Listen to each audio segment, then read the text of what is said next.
Hello friends, welcome to Bankers platform. So friends, today we have come again with new set of questions for the subject legal and regulatory aspects of banking for JIB exam. So friends, please like this video and share this video with your friends who are preparing for bank promotion exam and subscribe to our channel. So friends,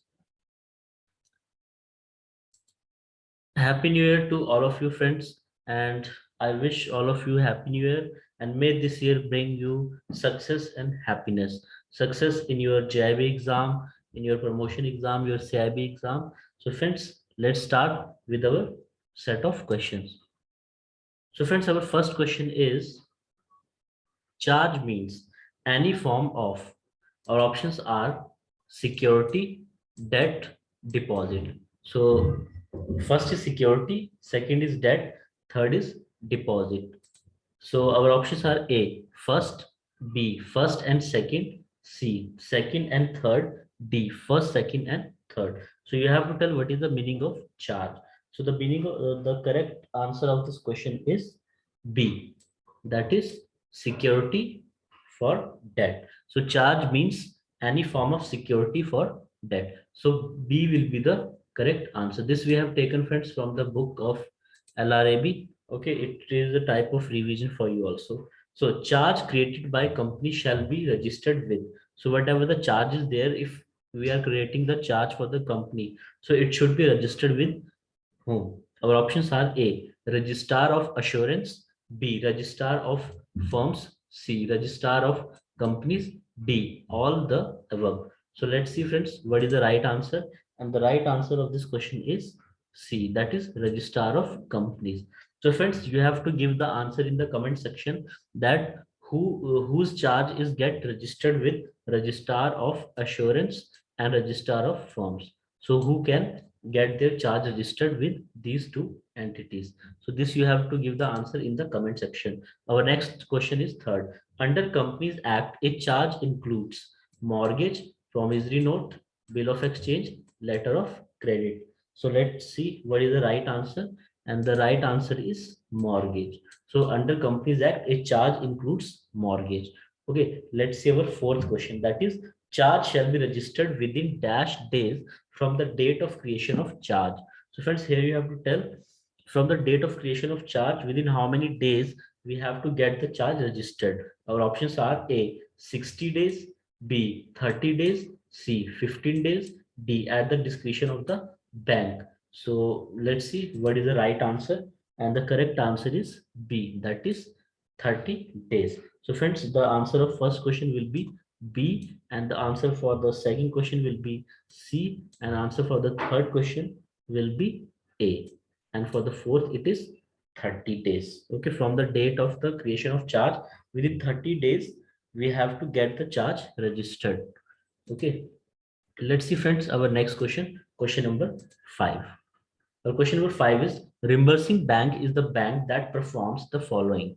So what is the what the reimbursing bank performs? This question is related to letter of credit. Our options are A, reimburses the seller, B, reimburses the buyer on the defective goods, C, reimburses the paying or confirming bank, D, none of the above. So let's see what is the right answer, and the correct answer is C, that is reimburses the paying or confirming bank. So let's see friends, next question, question number 6. Once the account is classified as NPA, the SARFAESI Act 2002 empowers the secured creditor to issue a demand notice under section dash to the defaulting borrower, mortgagor, guarantor, calling upon them to discharge the dues in full within dash days from the date of the receipt of notice. So friends, this question is from the SARFAESI Act. And friends, in exam 5 to 6 marks, you will definitely get out of this topic, that is SARFAESI Act, 5 to 6 marks. You remember 5 to 6 marks you will get definitely get of this SARFAESI Act topic. So here you have to tell under which section banks they can give the notice to the defaulting borrower, and within how many days that borrower has to pay the dues. So let's see what is the right answer, and the correct answer is section 13 subsection 2. Okay, under section 13 2, the bank can give the notice to the defaulting borrower, and that borrower has to pay the dues within 60 days. Let's see next question. Question number 7.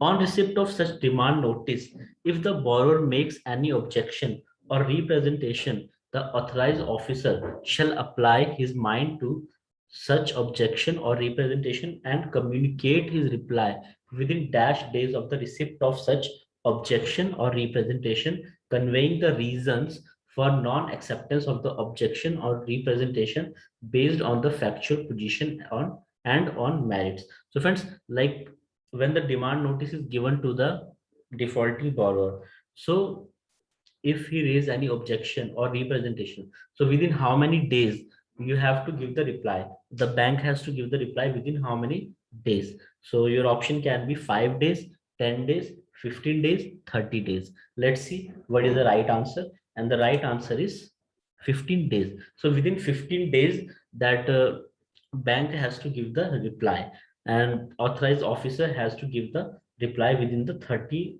within 15 days for the objection made by the defaulting borrower. Let's see our next question. Question number 8. Authorized officer means an officer not less than a dash of a public sector bank or equivalent as specified by the board of directors to exercise the rights of a secured creditor. So friends, these demand notice and all that thing, which officer, authorized officer is authorized to do these things. So what should be the rank, what will be the rank of that officer? Let's see what is the right answer, and the correct answer is chief manager, scale 4. So chief manager, scale 4 and above, they can only act as the authorized officer.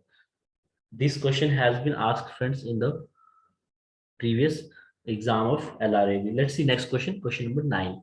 The bank will have a ground to file a criminal complaint under section dash of the SARFAESI Act for removal of hypothecated asset after issuing demand notice. So friends, like when the demand notice is given, so after the 60 days are over, and if the borrower has not paid, so then we can take the possession. So under which section of SARFAESI Act bank can file the criminal complaint against the defaulting borrower? So let's see which section is that. So the correct answer is section 29. So under section 29 of SARFAESI Act, bank can file a criminal complaint against the defaulting borrower. Let's see our next question. Question number 10. If it comes to the bank's knowledge that prior to issuing SARFAESI demand notice, the borrower has removed the hypothecated asset, bank has a ground to file criminal complaint for cheating and for the section dash of IPC and criminal breach of trust section dash IPC. So friends, if that property which is hypothecated to bank, if the borrower has removed or sold that property, so under which section of IPC this cheating comes, and under which section of IPC breach of trust comes? This you have to give answer. In this, the section of IPC is to be provided. Let's see the right answer. The right answer is section 420 of IPC. This is used for complaint for cheating, and for the complaint of criminal breach of trust, that is section 404 of IPC. Let's see next question. Question number 11. Delay in submission of shipping documents by exporter in case where exporter present document pertaining to export after the prescribed period of 21 days from date of export, AD category bank may handle them dash provided they are satisfied with the reason for the delay. So friends, if somebody has done the export and they are giving the documents after 21 days, which is prescribed by RBI, so what they can do, how they can take that documents, and the options are with prior approval of the RBI, without prior approval of the RBI, with prior approval of the DGFT, without prior approval of the DGFT. Let's see what is the right answer, and the correct answer is B, that is without prior approval of the Reserve Bank. So there is no approval required of the Reserve Bank. Okay, and the bank can take the documents of the export if they're satisfied with the reason for delay. Let's see our next question. Question number 12. Dash clause credit. This is related to letter of credit. So which letter of credit is this? It is an extended version of red clause credit in the sense that it not only provides for advance toward purchase, processing and packing, but also for warehousing and insurance charges at port when the goods are stored pending availability availability of shipping or shipping space. So which type of letter of credit is that? Let's see the right answer. And the correct answer is green clause credit. That is green clause letter of credit. In this, advance is also given and it is also provided warehouse. Like storage is also provided by the party. Okay, let's see next question. Question number 13. Whether breach of RBI directives is punishable offense and to what extent? So our options are no, yes, yes, if fine up to rupees 5 lakh, yes, if fine up to rupees 10 lakh. So friends, RBI is giving so many directions to the banks for following. So if the bank is not following those directions, so whether it is punishable, and if it is punishable, to what extent it is, means how much the penalty that RBI can ask for. So let's see what is the right answer, and the correct answer is C. That is yes.